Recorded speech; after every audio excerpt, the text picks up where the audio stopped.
였습니다. KBS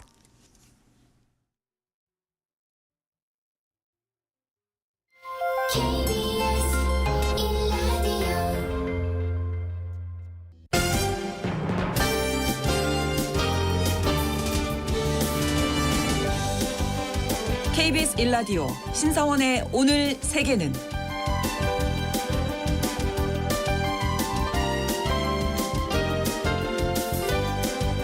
안녕하십니까. 아나운서 신성원입니다.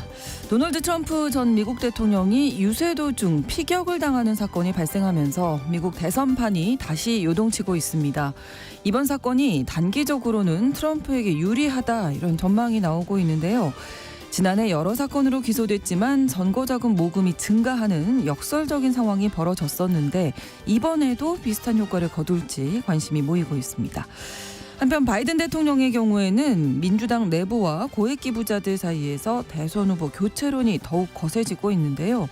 미국 정치를 움직이는 고액 기부자들은 어떤 움직임 보이고 있는지 잠시 후 글로벌 이슈에서 짚어보겠습니다.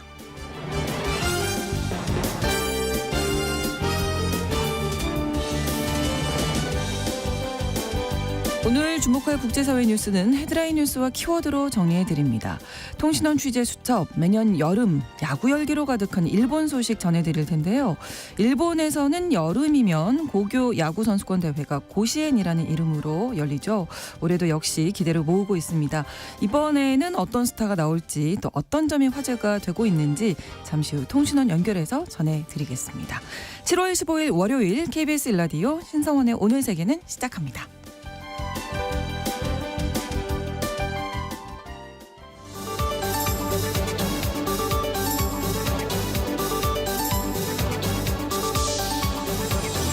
오늘 세계는 헤드라인 뉴스.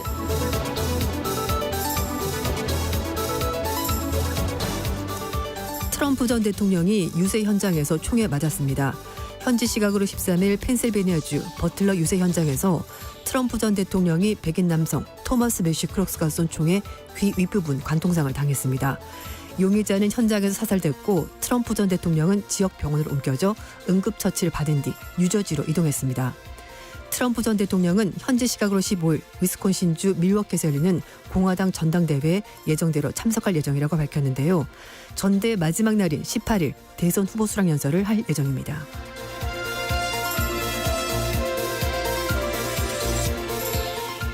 이스라엘이 팔레스타인 가자 지구를 공습해 수십 명이 사망했습니다. 이스라엘이 하마스 지도자를 비롯한 무장 세력 소탕을 명분으로 가자 지구 내 민간인 밀집 지역을 연일 폭격하고 있습니다. 14일 새벽 이스라엘군은 가자 지구 최대 도시인 가자시티의 주택 내체를 공습해 최소 17명이 숨졌고 50명이 다쳤습니다.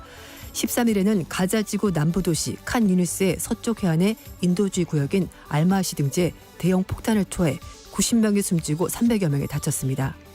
안토니오 구테스 유엔 사무총장은 알마시 지역을 강타한 공습으로 빚어진 인명피해, 충격과 슬픔을 느낀다면서 즉각적인 휴전을 촉구했습니다.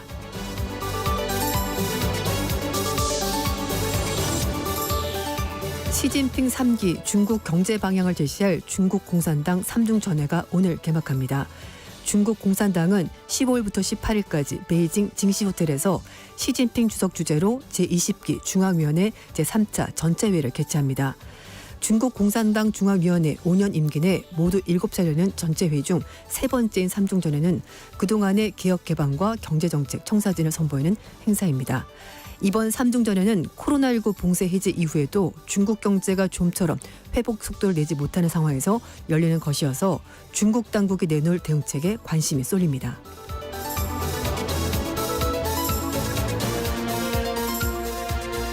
영국 찰스 3세 국왕이 암 회복 중 공직에 복귀합니다. 찰스 3세 국왕이 암 회복 중 오는 10월에 호주와 사모아 섬을 방문해서 지구의 절반을 도는 장거리 여행에 나선다고 버킹엄 궁이 전했습니다. 버킹엄 궁은 이번 여행이 찰스 3세의 건강과 암 치료 이후 체력을 시험하는 공무의 시작이 될 것이라고 설명했습니다. 75세의 고령으로 그동안 힘든 항암 치료를 견뎌온 찰스 3세는 올해 2월 초 암 진단을 받고 모든 공무에서 물러났었습니다. 호주 방문은 찰스 3세로서는 영국과 해외 영국 연방 국가들에 대한 왕실의 업무를 수행하는 중요한 계기가 될 것으로 보입니다.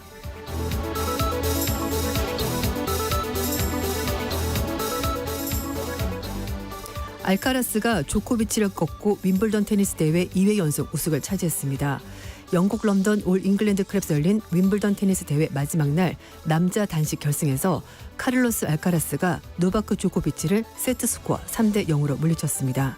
지난해 이 대회에서 결승에서도 조코비치를 3대 2로 꺾고 정상에 오른 알카라스는 우승 상금 270만 파운드, 우존으로 48억 2천만 원을 받았습니다. 2003년생인 알카라스는 2012년 US 오픈에서 생애 첫 메이저 우승을 차지했고 지난해 윈블던, 올해 프랑스 오픈과 윈블던 등 메이저 대회 결승에서 4번 올라 모두 우승했습니다. 한편 밤사이 있었던 유로 2024 결승전에서 스페인이 잉글랜드를 2대 1로 꺾고 우승을 차지했습니다.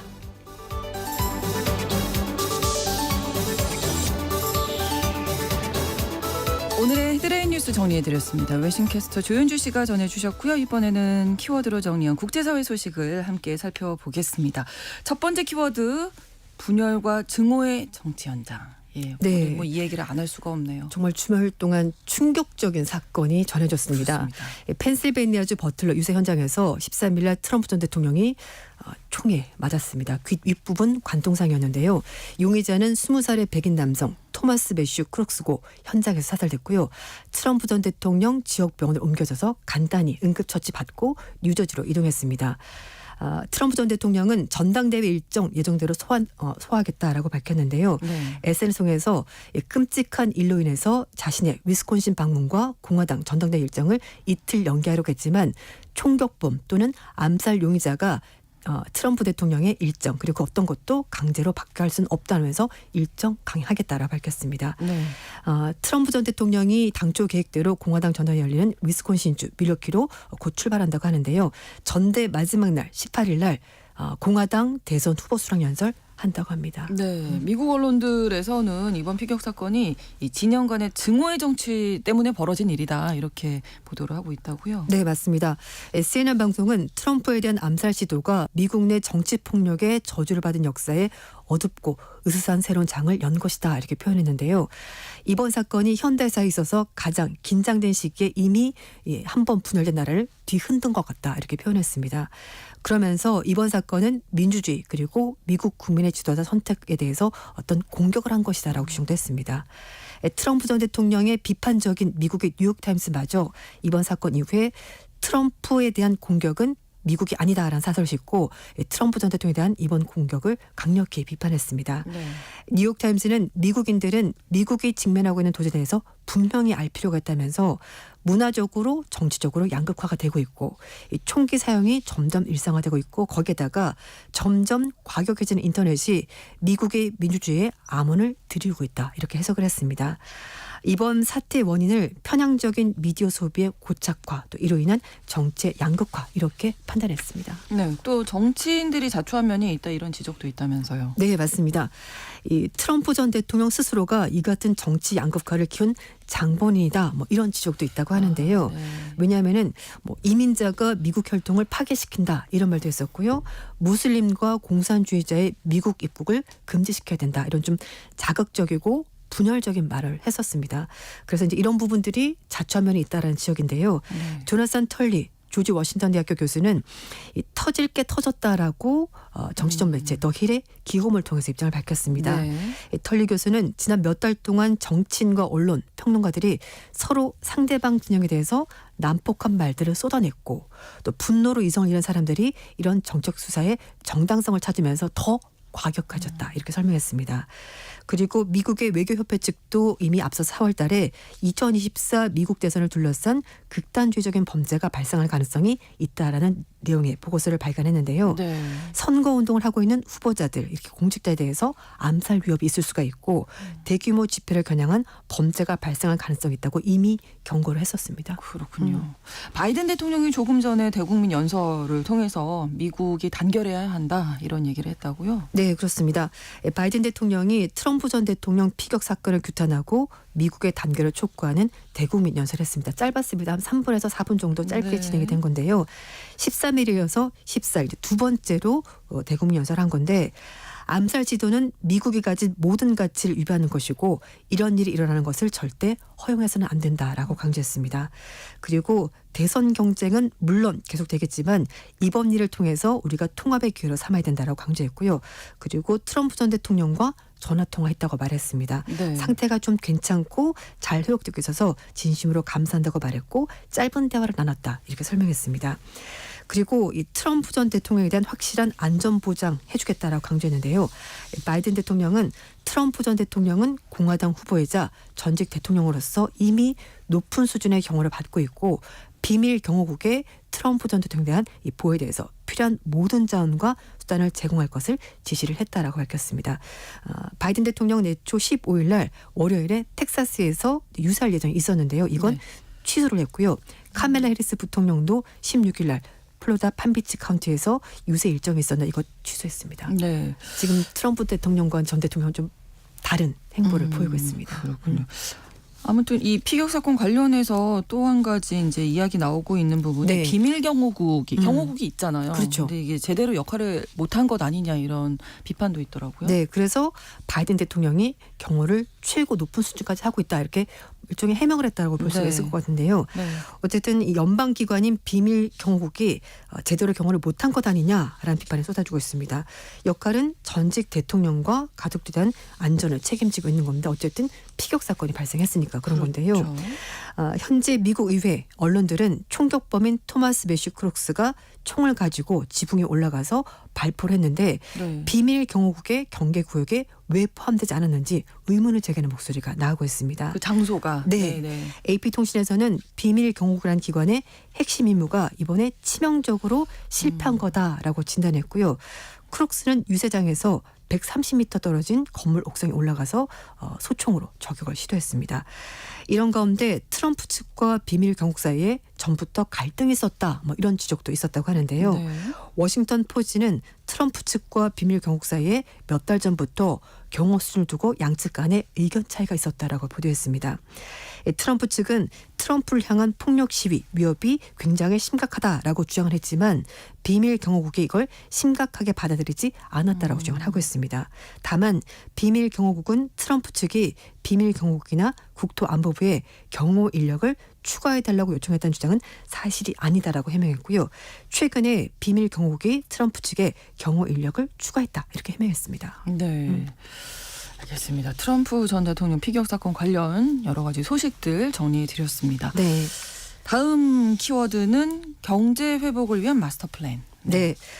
중국 집권 공산당의 최대 대표기관 중앙위원회 제20기 3차 전체회의가 오늘부터 18일까지 베이징에서 열리는데요. 향후 2035년까지 중장기 경제개발 방향 로드맵을 확정해서 발표할 것으로 보입니다. 시진핑 주석 비롯해서 200여 명의 중앙위원회 위원과 170여 명의 후보위원 전회에 참석하는 3중전에는 경제 문제에 대한 중장기적인 방침, 방향성을 제시하는 자리가 될 텐데 이번 회의에서 시진핑 주석이 말한 중국몽 실현 또 이를 위한 중국식 현대화 강국을 발표한 로드맵이 1단계 2035년까지 10년간 경제 추진 방향 결정이 될 것으로 보입니다. 네. 이 5년 단위 계획에서 보다 장기적인 로드맵과 비전을 만들고 이걸 가지고 대내 이제 알리겠다는 것이 이번 3중전의 특징이 된다고 하는데요. 미국 등 선진국들의 경제 속에서도 중국식 발전 모델로 최강국에 올라서는 강한 의지, 비전이 이번 로드맵에 잘 반영될 것으로 보입니다. 중국식 발전 모델로 미국과 같은 초강대국이 되겠다는 것이 중국의 계획인데 2050년까지 현대화 강국 건설을 하겠다는 것이 중국 정부의 목표고요. 1단계가 2035년까지고 기본적인 현대화 강국들을 구축하고 비전, 로드맵을 이번 3중전회에서 선보이겠다는 것이 중국 정부의 구상입니다. 장기적인 비전을 발표한 건데 일단 지금 현재 중국이 당면한 과제 어떤 게 있을까요? 네, 근데 앞에 잠깐 말씀을 드렸습니다만 코로나19 봉쇄 해제 이후에도 중국 경제가 좀처럼 회복세를 좋지 않아요. 내지 못하고 있는데요. 네. 그래서 이번에 어떤 대책을 내놓을지가 관심사가 되는 것이고 지금 현재 중국이 당면한 과제, 부동산 침체, 지방정부 재정난, 기술주권 확립 이렇게 3대 현안이 될 것으로 보이고요. 이걸 이제 어떻게 풀어낼지가 이번 3중전의 어떤 키포인트, 관전이 될 것 같습니다. 네. 이 부동산 문제는 부실 건설업체에 대한 도산 유도 등 안정적인 정리를 해서 구조조정을 진행시키고 또 지방정부의 재정난은 소비세 개혁안 등 제한적인 세제 개혁을 통해서 완화해 나간다는 방향을 보일 것으로 보입니다. 그리고 첨단 기술에 도약을 위한 각종 방안, 비전 등은 이번 3중 전회에서 각별히 부각될 것으로 보이는데 이 현대와 강국을 가기 위해서는 첨단 기술의 자강이 필요한데 미국 등 서구의 견제가 격화되기 때문에 이런 부분이 훨씬 더 절실하게 요구되는 부분입니다. 네. 그래서 최근에 강조됐었던 첨단 산업 주도, 신품질 생산력이나 아니면 인공지능 육성적인 AI 플러스 이런 새로운 성장 동력 구호를 강조하면서 국가 차원에서 집중 지원, 육성 의지를 천명할 것으로 보입니다. 네. 자, 다음 키워드입니다. 새 세계를 향한 메시지, 새로운 세계를 향한 메시지가 네. 될 텐데요.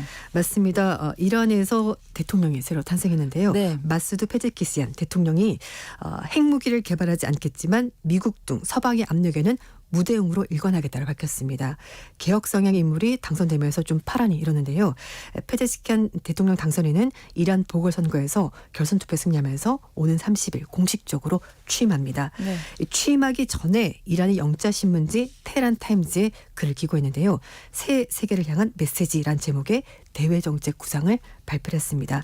일단 미국을 겨냥해서는 2015년 선의로 핵 합의에 가입해서 의무를 이란이 충분히 이행했고 반면에 미국은 국내 분쟁에 따라서 협정에서 불법적으로 탈퇴하고 이란 경제에 수천억 달러의 피해를 줬다 이렇게 주장했습니다. 이란과 서방 간 핵합의는 트럼프 행정부 시절인 2018년에 미국의 일방적인 탈퇴로 파기가 됐고요. 이후에 서방의 강도 높은 경제제 때문에 이란 국민들이 경제적으로 큰 어려움을 지금 겪고 있습니다. 네. 또 유럽에 대해서도 한마디 했는데요.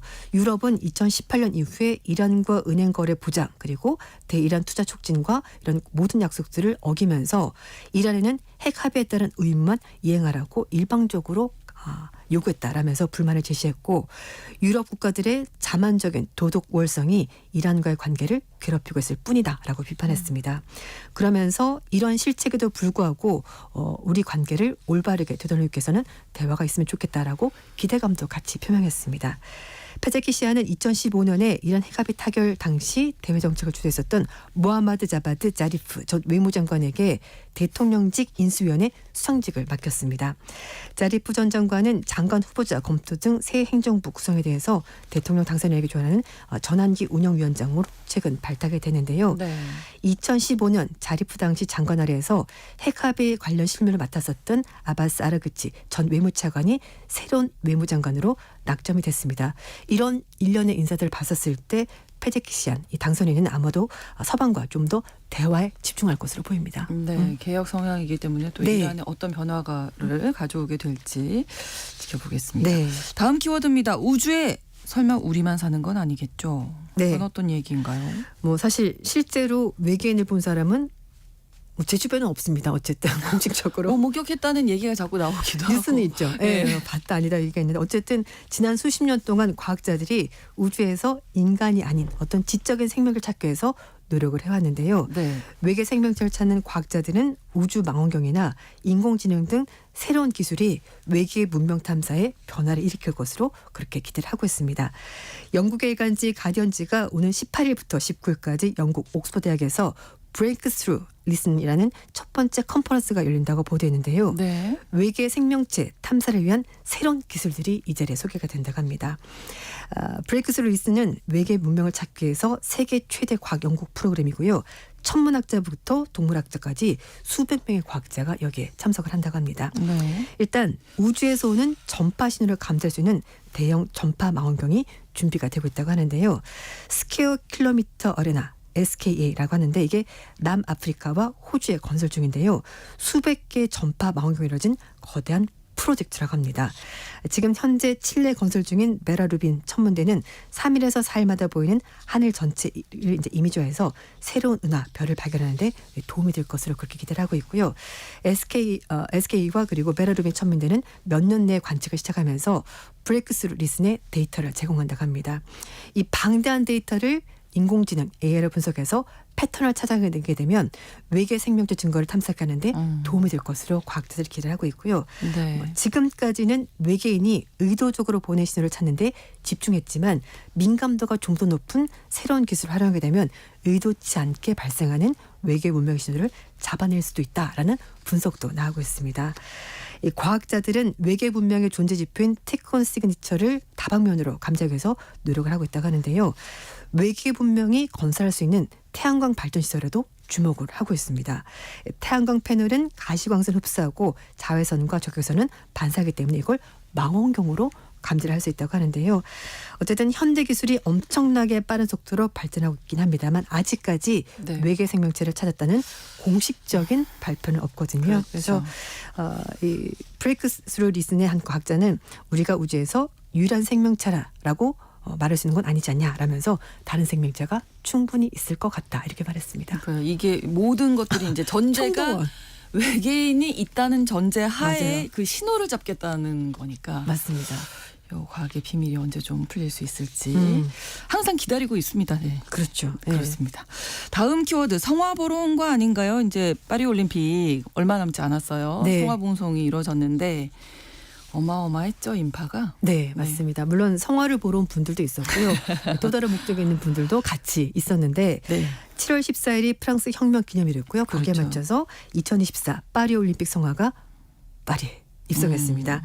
올림픽 성화는 14일 날 오전에 파리 개선문 근처에 있는 포슈가에서 열린 혁명 기념일 군사행진의 마지막 순서로 대중들에게 모습을 드러냈는데요.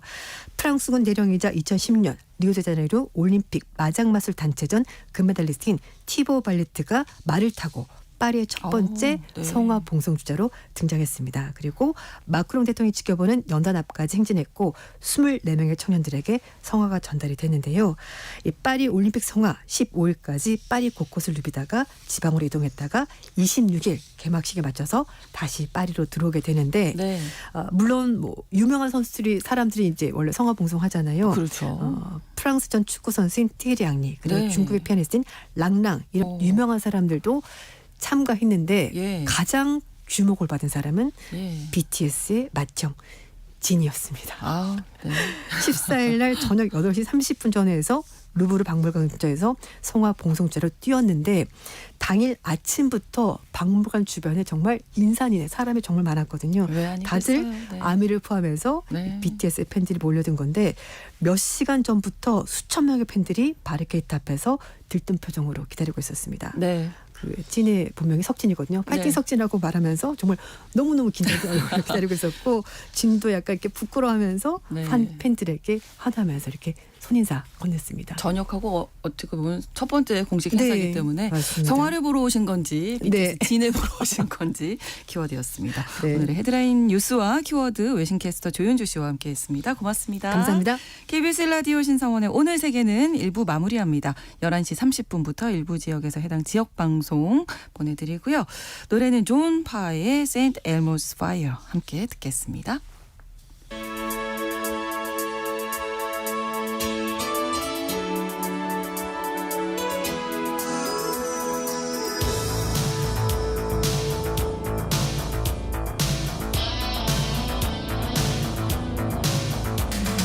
Growing up, you don't see the writing on the wall.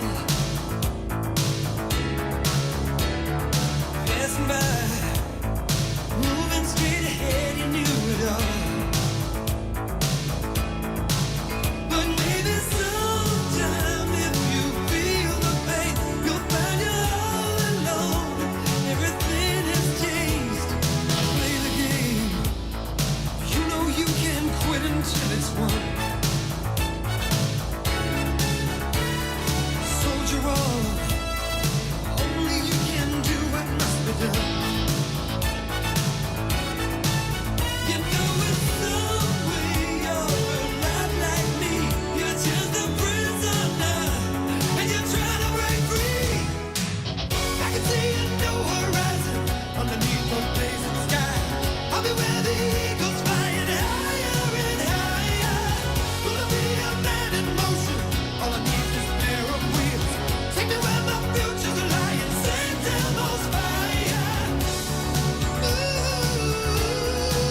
지금 시각은 11시 30분입니다.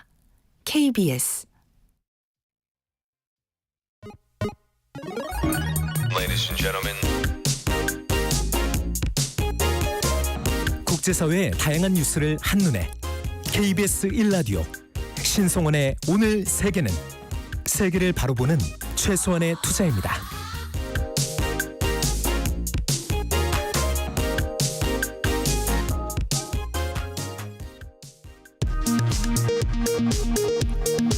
이 시각 라디오 정보센터 뉴스입니다. 더불어민주당이 해병대원 특검법 법안이 국회 재결의에 실패할 경우 대안으로 상설특검법 활용과 특검위원 추천 규칙 개정을 검토하는 데 대해 국민의힘이 최소한 중립성이 무너진다고 비판했습니다. 원희룡 국민의힘 당대표 후보는 오늘 KBS 1라디오 전격시사에 출연해 한동훈 후보가 제안한 제3자 추천 특검에 대해 야당의 계략에 말려드는 것이라고 비판했습니다. 더불어민주당은 나흘 앞으로 다가온 해병대원 순직 1주기를 앞두고 국민의 안타까운 죽음을 덮는 데 혈안인 비정한 대통령과 집권 여당이 과연 진짜 보수라고 할 수 있는지 묻지 않을 수 없다고 비판했습니다. 민주당은 해병대원 특검법의 재표결을 7.23 국민의힘 전당대회 이후 추진하겠다고 밝혔습니다. 해병대원 순직 사건과 관련해 박정훈 전 해병대 수사단장의 항명 혐의 재판을 진행 중인 군사법원이 임성근 전 해병대 1사단장과 김영래 대령의 통신기록 사실조회를 허가했습니다. 반면 이시원 전 대통령실 공직기강 비서관과 김동혁 국방부 검찰단장에 대해선 조회를 허가하지 않았습니다. 윤석열 대통령의 부인 김건희 여사의 고가 가방 수수 의혹을 수사 중인 검찰이 대통령실 행정관으로부터 김 여사가 고가 가방을 돌려주라고 지시했다는 진술을 확보했습니다. 검찰은 실제로 그러한 지시가 있었는지 그리고 가방이 반환되지 않은 경위와 보관 경로 등에 대해 살펴보고 있습니다. 정부가 추진하는 상급 종합병원 구조전환 시범사업에 따라 일반 병상이 감축되면 이른바 골든타임 확보가 관건인 뇌졸중 환자들은 상급 종합병원에서 치료받지 못할 수도 있다며 대한뇌졸중학회가 우려를 표명했습니다. 지난달 서울 아파트 거래량이 3년 7개월 만에 6천 건을 넘어섰습니다. 올해 상반기에 거래된 아파트 절반 이상은 9억 원을 초과한 것으로 나타났습니다. 지금까지 라디오 정보센터 뉴스 정한나였습니다.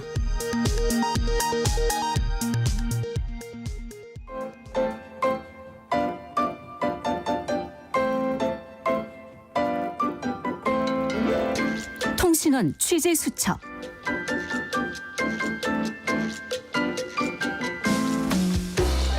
통신원 취재 수첩, 오늘은 일본 도쿄 김민정 통신원 연결하겠습니다. 안녕하세요. 네, 안녕하세요. 도쿄의 김민정입니다. 오늘 야구 이야기 준비하셨는데요. 네. 일본에서 이 고시엔이라고 하는 고교 야구 선수권 대회가 여름에 열리죠. 근데 이 대회 먼저 좀 설명해 주세요. 네, 이 고시엔은 효고현 니시노미야에 있는 정식으로는 간사이 고시엔 야구장인데요. 네. 이 야구장의 이름을 따서 그냥 고시엔이라고 부르고 있습니다. 우리식으로 읽으면 갑자원이라고 부르는데 네. 이 고시엔 경기장에서 전국 고교 야구 선수권 대회가 열리고 있고요. 전국 지역 리그에서 우승한 팀이 출전해서 총 49개 팀이 각 지역의 대표로 출전해 시합을 하게 됩니다. 네. 그런데 이 49개 팀을 골라지기까지 무려 3,000개 이상의 학교가 예선에 참가를 하게 되고 네. 그중에 49팀이니까 굉장히 최정예의 선수들이라고 볼 수가 있고요. 그러네요. 작년에는 게이오 고등학교가 107년 만에 우승을 거둬서 화제가 되기도 했습니다. 네.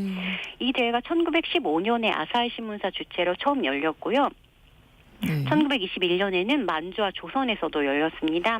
고시엔에서 고교 선수로 주목을 받으면 곧장 프로 야구 선수가 되는 케이스가 많은데 그렇죠. 역대 고시엔 스타로는 오사다하루, 왕정치 선수, 네. 기요하라 선수, 하리모토, 장훈 선수 등이 있습니다. 그리고 마츠이 선수, 마츠다카 선수 등은 미국의 메이저 리그에서 활약을 했는데 모두 고시엔 출신 선수들이고요. 네. 오늘은 이 전국 고교 야구가 8월 4일부터 열리고 사실상 이 대회가 NHK에서 매년 생중계로 방송이 되고 있기 때문에 네네. 매년 정말 사람들이 여름마다 이 방송을 보고 있고 새로운 스타가 탄생하고 있습니다. 기대되는데요. 최근에는 이 교토 국제고등학교가 주목을 받았었는데 이 학교가 우리 동포 학생들을 위한 학교라고요. 네, 얼마 전에 한국의 타이거즈 구단이 교토 국제학교 야구부에 사용구 1000개를 선물했는데 네. 이 학교 학생들이 고가의 경식고기 모자라면 비닐 테이프까지 붙여서 계속 사용한다라는 소식을 들었기 때문이라고 합니다. 네. 이 교토 국제고등학교가 광복 후에 교토의 생활 터전을 마련하려고 노력했던 우리 동포들이 자녀들을 위해서 설립한 학교고요. 일단 동포학교에서 2004년에는 이제 각종 학교에서 일본 학교로 인가를 받았습니다. 네. 하지만 교과에는 동해 바다 건너서라는 가사가 들어 있고요. 2021년 봄 고시엔대에 출전해서 처음으로 4강에 들었는데 일본에서 한국어로 된 교과를 부른다는 사실이 우리 학생들에게 큰 자부심을 주었다고 합니다. 그러네요. 계속 좀 선전해줬으면 좋겠고 네. 또 장애가 있는 아이들을 위한 특수학교 야구부도 최근에 화제가 됐다고요? 네, 지난 7월 12일에 도쿄 도립 세이초 특별지원학교와 히가시 무라야마 니시 고등학교가 야구 경기를 했고요. 네. 이 경기 점수가 무려 0대 66으로 히가시 무라야마 니시 고등학교가 이겼습니다. 굉장히 큰 차이가 났는데 예. 일단 세이초 특별지원학교는 장애가 있는 아이들이 다니는 특수학교로 지난 5월에 처음으로 기다려라 고시엔이라는 문구를 내세워서 도쿄 야구 연합에 가입을 했습니다. 네. 정말 특수학교 사상 최초로 전국 고교 야구에 단독으로 출전을 했다고 하는데 이 팀의 구보타 고재 감독은 전례 없는 도전이었고 그만큼 많은 시간과 노력을 들였다면서 그래도 출전하고 싶은 마음이 강했다고 말했습니다. 감독은 경기에서는 패했지만 장애 유무와 관계없이 끝까지 야구를 할 수 있다는 것이 야구를 하고 싶어하는 장애 아동들에게 용기를 줄 수 있었으면 좋겠다고 말했는데요. 네. 정말 경기 굉장히 이제 차이가 나긴 했지만 관중들이 큰 박수를 보냈고 그리고 특수학교 학생이라고 봐주지 않고 동등한 상대로 보면서 끝까지 최선을 다한 히가시 무라야마 니시 고등학교에도 박수를 아끼지 않았습니다. 네. 그리고 세이초 특수학교를 응원한 사람들은 지금은 0점이지만 언젠가는 정말 뭐 100년이나 좋으니까 반드시 1점이라는 점수를 낼 날이 올 그렇죠. 것이고 네. 그렇게 한 걸음씩 나아갈 것이라 라면서 응원을 하고 있습니다. 그 한 점이 얼마나 소중한 점수가 될까요? 네. 자, 그리고 일본 야구하면 오타니 쇼헤이 선수 뭐 빼놓을 수 없잖아요. 오타니 네. 선수도 고시엔 스타였죠.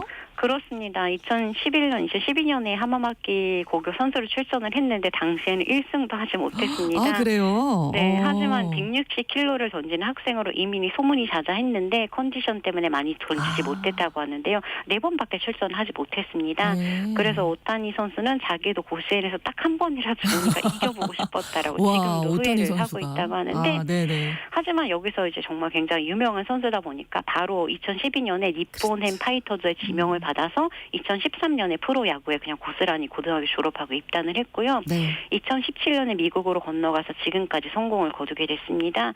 그리고 작년에 오타니 선수가 일본 전국 초등학교에 6만 개의 글러브를 보냈고 사실상 이 글러브가 우리 아이들이 저희 아이들이 다니는 학교에도 전시가 돼 있는데 아이고, 그렇군요. 네. 각 학교마다 3개씩 기부를 했기 때문에 거의 2개는 전시를 하고 하나는 야구부에서 쓴다라는 그런 소리를 듣고 있습니다. 예. 전국 초등학교가 이제 오타니 쇼헤이의 사인이 담긴 글러브를 가지고 있다고 합니다. 그렇군요. 얼마나 아이들이 좋아할까요? 네. 이 고시원이 이제 말씀해주신 대로 스타 선수를 발굴하는 어떤 장으로 생각이 될 것 같은데 네. 이렇게 많은 선수들이 나왔지만 최근에 야구 인구가 좀 줄어드는 추세라면서요? 네, 초등부 야구 부원도 매년 감소 중인데 2014년에 12만 명에서 지금은 10만 명으로 2만 명 가까이 줄었고요.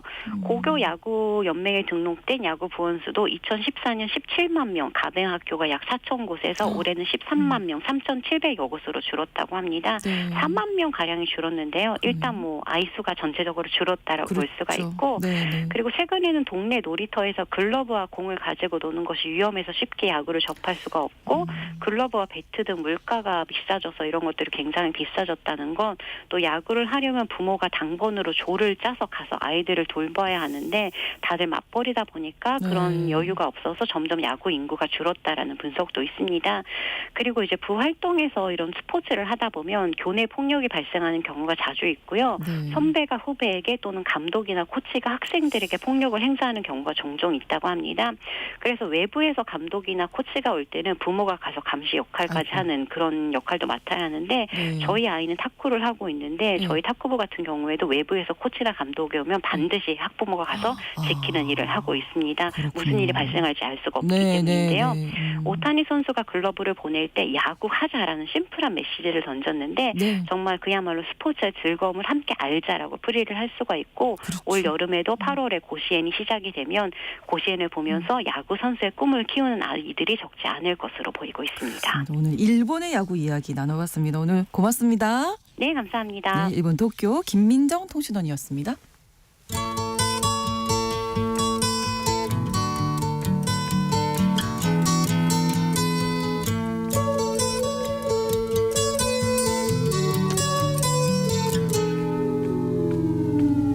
Here comes the 지난 주말에 발생한 도널드 트럼프 전 대통령의 피격 사건 이후 이 사건이 그의 지지자들과 선거자금 모금에는 어떤 영향을 미칠지 주목받고 있죠. 한편으로는 민주당에서도 이 담 안팎은 물론이고요. 고액의 기부자들 사이에서도 후보 사퇴론에 대한 목소리가 높아지고 있습니다. 그래서 오늘 글로벌 이슈에서는 미국 정치를 실질적으로 움직이고 있는 민주당과 공화당의 큰손 기부자들 과연 누구이며 그 영향력이 어느 정도나 되는지 살펴보겠습니다. 오늘도 오혜리 국제전문 기자와 함께합니다. 어서 오세요. 네, 안녕하세요. 자, 일단 지난 주말에 있었던 이 사건에 대해서는 어떻게 보시는지. 앞에서 전문가분께서 올 것이 왔다 이렇게 얘기를 하셨던데 저도 뭐 놀라기는 했지만 좀 비슷한 느낌이었습니다. 그동안 저희가 이제 유럽연합의 그 의회 선거라든지 프랑스 조기총선, 영국 조기총선 보면서 다른 나라에서 얼마나 이 분열과 증오 정치가 뿌리를 좀 깊게 내리고 있는지, 그리고 정치인의 테러가 참 유럽에서 최근에 많이 일어났잖아요. 이런 일이 역시 미국에서도 일어났구나 이런 생각을 했습니다. 공화당 측에서는 정말 뭐 이미 선거를 치르고 승리한 것이나 다름없다라고 분위기가 한껏 고조되고 있는 듯 하긴 한 것 같아요. 저는 오늘 아침에 조금 의미가 있다라고 봤던 움직임이 그 니키 헤일리 전 유엔 대사가 이 전당대 공화당 전당대회에서 지지 연설자로 이제 나온다고 한 건데 니키 헤일리는 경선 과정에서 끝까지 트럼프하고 맞섰던 사람이잖아요. 그렇죠. 그 과정에서 두 사람이 정말 인신모독적인 말을 공격을 주고받았던 사람이고 그래서인지 바로 지난주까지도 전당대회 연사로 초청을 못 받았다고 하거든요. 이번에 이제 포함된 거를 보면은 정말 사람과 돈이 공화당과 이 트럼프를 급격히 몰리는 게 아닌가라는 생각을 해봅니다. 또 트럼프나 공화당 입장에서는 이미 이제 당선이 기정사실화됐으니 우리는 이렇게 당내의 정적들도 좀 폭넓게 수용할 수 있다.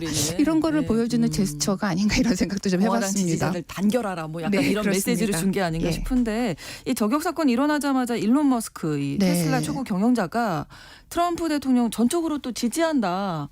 이렇게 바로 힘을 실어줬거든요. 네, 그렇습니다. 블룸버그 통신이 최근에 익명 요구한 그 익명을 인용해서 보도한 걸 보면은 머스크가 트럼프 측의 정치당 단체 활동단체 그 아메리카 팩에 이제 거액을 기부했다고 합니다. 액수는 지금 뭐 공개됐거나 확인되고 있지는 않습니다. 곧 이제 기부자 명단이 발표가 된 때 그때 이제 확인이 가능할 것 같습니다. 머스크는 지난 3월만 해도 나는 어느 쪽에도 돈을 주지 않는다 이렇게 얘기를 하기는 했는데 이제 결국은 트럼프 쪽으로 이제 힘을 실어주는 것이 아닌가라고 보여집니다. 뭐 어떤 언론들은 트럼프가 제 집권에서 백악관에 입성하면은 고문직을 줄 거다 이런 보도도 하게 됐더라고요. 좀 뭐 모든 선거가 약간 뭐 돈이 많이 필요하긴 합니다만 미국 선거 특히 막대한 비용이 들어간다 해서 돈 선거다 이런 얘기도 하는데 지금 트럼프, 바이든 양측의 이 선거자금 모금 상황 어떻습니까? 예, 트럼프 쪽이 조금 많습니다. 더 많습니다. 2분기 그러니까 지난 4월부터 6월까지 이 기간 동안의 선거 모금액을 살펴보면은 트럼프 측이 3억 3,100만 달러, 우리 돈으로 약 4,600억 원 정도쯤 됩니다. 이걸 모금을 했고 바이든 측은 2억 6,400만 달러로 트럼프가 바이든보다 약 6,700만 달러 정도 많습니다. 트럼프는 이미 지난 4월에 바이든보다 월간 모금액에서 추월을 한 적이 있습니다. 이때 트럼프 측이 한 달 동안 7,600만 달러를 모았는데 바이든 측은 5,100만 달러였거든요. 그래서 이게 차이가 있었는데 그때 처음 이 우열 관계가 뒤바뀌었었죠. 거죠. 지금 그러면 양측에서 현재 보유하고 있는 현금은 어느 정도 되나요? 지금 뭐 그동안도 많이 썼으니까 지금 현재 가지고 있는 돈은 얼마인가라고 하는 걸 보면은 트럼프 측이 이것도 약간 살짝 더 많습니다. 아. 6월 말 현재로 해서 트럼프 측이 이제 2억 8,490만 달러 약 400억 원 정도를 가지고 있다고 하고 4천억 원. 네, 네. 4천억 원 정도를 가지고 네. 있다고 하고 바이든 측은 2억 4천만 달러 정도에서 트럼프가 조금 더 많은 걸로 예. 보여져요. 네. 근데 지난 4월까지만 해도 바이든은 현금 보유액이 더 많았거든요. 맞아요. 예. 배나 가까이 많았는데 뭐 이렇게 상황이 바뀐 것 같습니다. 근데 트럼프가 특히 법정 싸움 때문에 하루에 변호사 수임료를 맞아요. 2억 원씩 예. 쓰고 있다라고 했는데도 그럼에도 불구하고 지금 현재 가지고 있는 현금 보유액은 조금 더 많은 것 어. 같습니다. 아무래도 트럼프 이 공화당 쪽에 네. 큰 손 이 기부자들의 기부가 몰리고 있다 이렇게 분석해야겠죠. 예, 그렇습니다. 원래 공화당에 이제 그 큰손 기부자들이 있습니다. 유명한 기부자들이 있습니다. 이번에도 공화당과 또 이제 공화당 중앙 조직뿐만 아니라 이제 트럼프와 관련된 다양한 이제 조직에 거액을 기부하고 있습니다. 대표적인 인물이 이제 미리엄 애덜슨이라는 사람이 있는데 네. 이 사람이 미국 최대 카지노 라스베이거스 샌즈의 창업자입니다. 네. 2020년 대선 때도 9천만 달러 정도를 이 공화당 또 당시 트럼프 후보한테 줬다고 하는데 네. 이번에는 그보다 훨씬 더 많은 돈을 줬다라고 알려져 있습니다.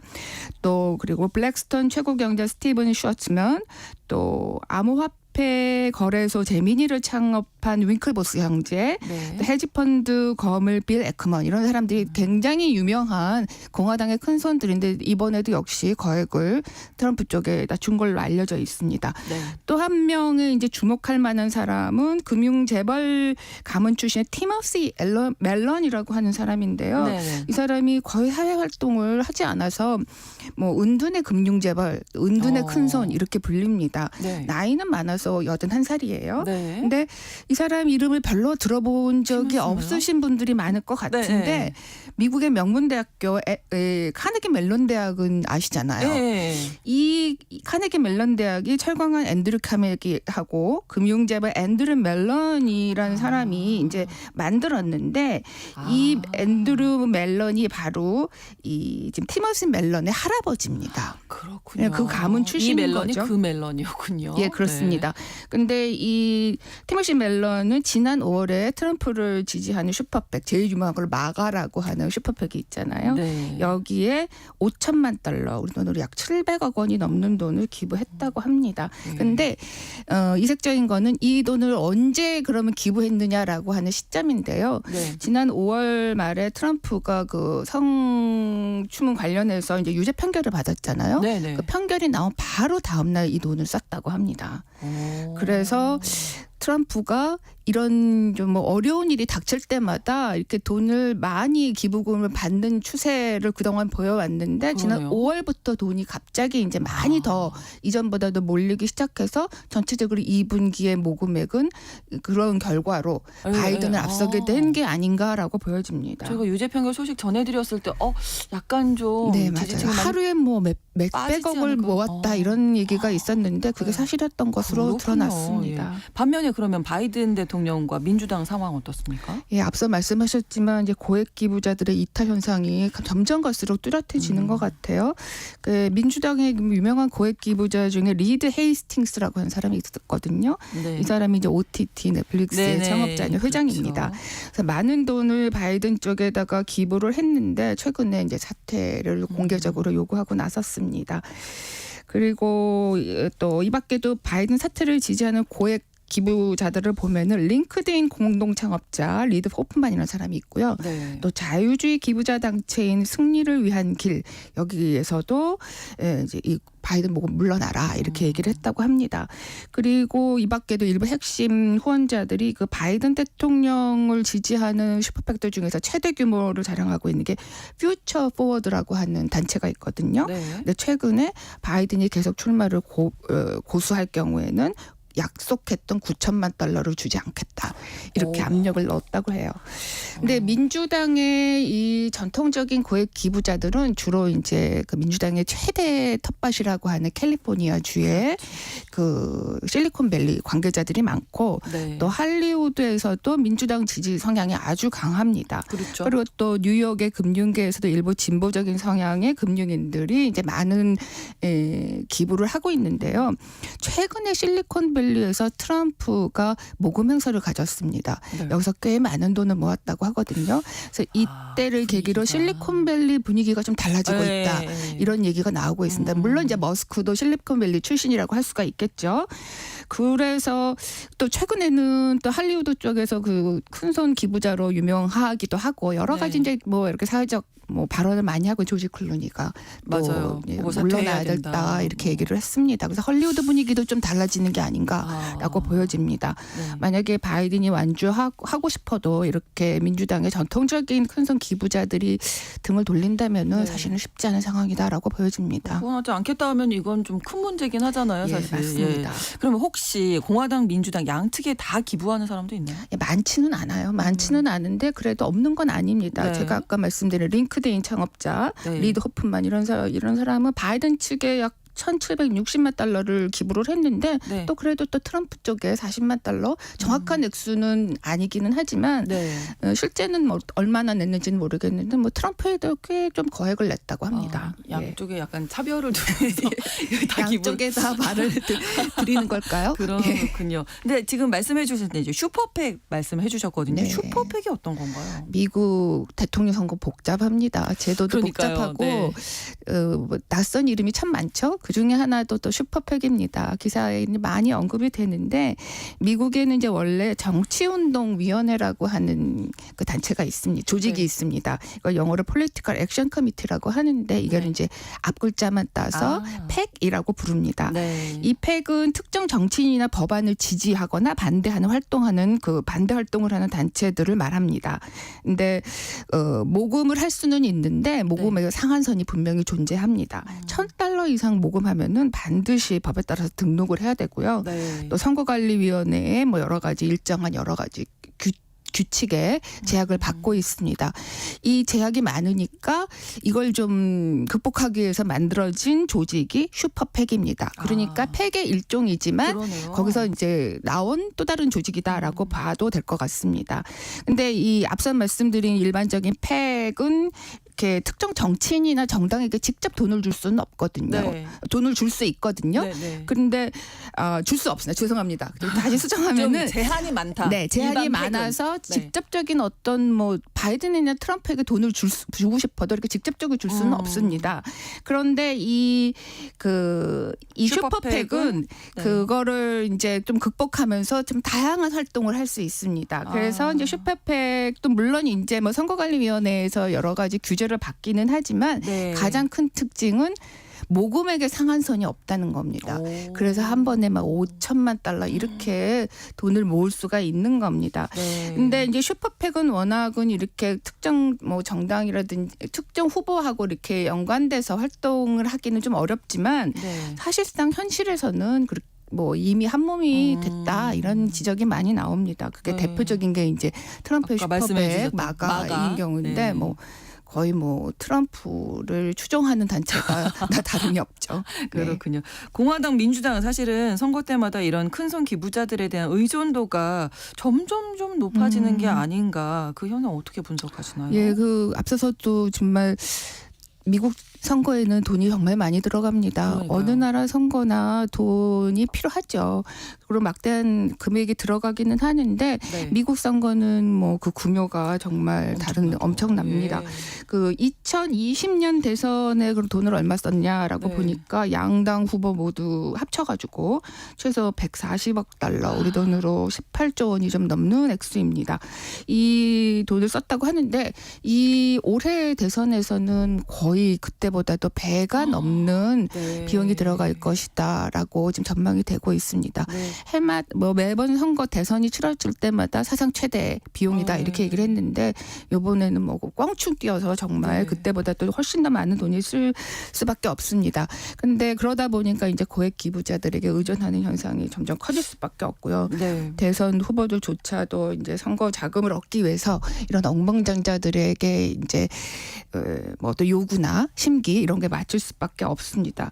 그러다 보니까 이제 미국의 선거가 점점 더 이제 금권 선거의 모습으로 이제 바뀌어가지고 네. 소수자들의 이익이 좀 더 적극적으로 반영될 수밖에 없다 이런 한계를 나타내고 있습니다. 네. 이런 고액 기부적 부호들이 이렇게 선거 때 많은 돈을 내는 거는 물론 그 사람을 선호했기 때문이기도 하지만 본인이 추구하고 있는 이념 가치 네. 이런 것들을 차기 정부에 반영시키기 위한 그렇죠. 겁니다. 네. 민주당 경우에는 이제 여러 가지 뭐 사회적 정치적인 이슈들을 뭐 진보적인 이슈들 이런 것들을 반영시키기 위해서고 공화당의 큰손 기부자 중에 대표적으로 이제 코크 인더스트리의 코크 대표가 있거든요. 네.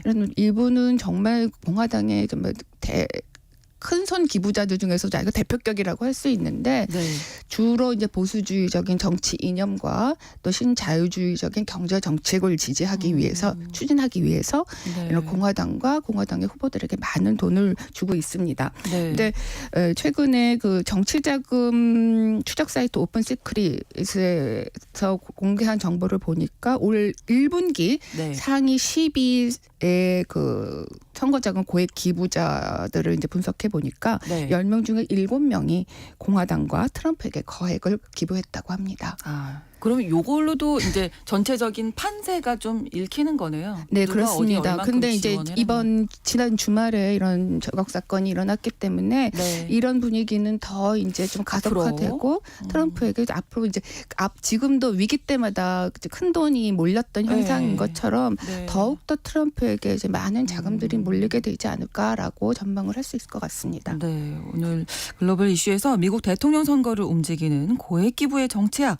자세히 좀 살펴봤습니다. 오혜리 국제전문기자와 함께했습니다. 오늘 고맙습니다. 네, 감사합니다. KBS 라디오 신성원의 오늘 세계는 오늘 방송 마치겠습니다. 저는 내일 오전 11시 5분에 다시 뵙겠습니다. 고맙습니다.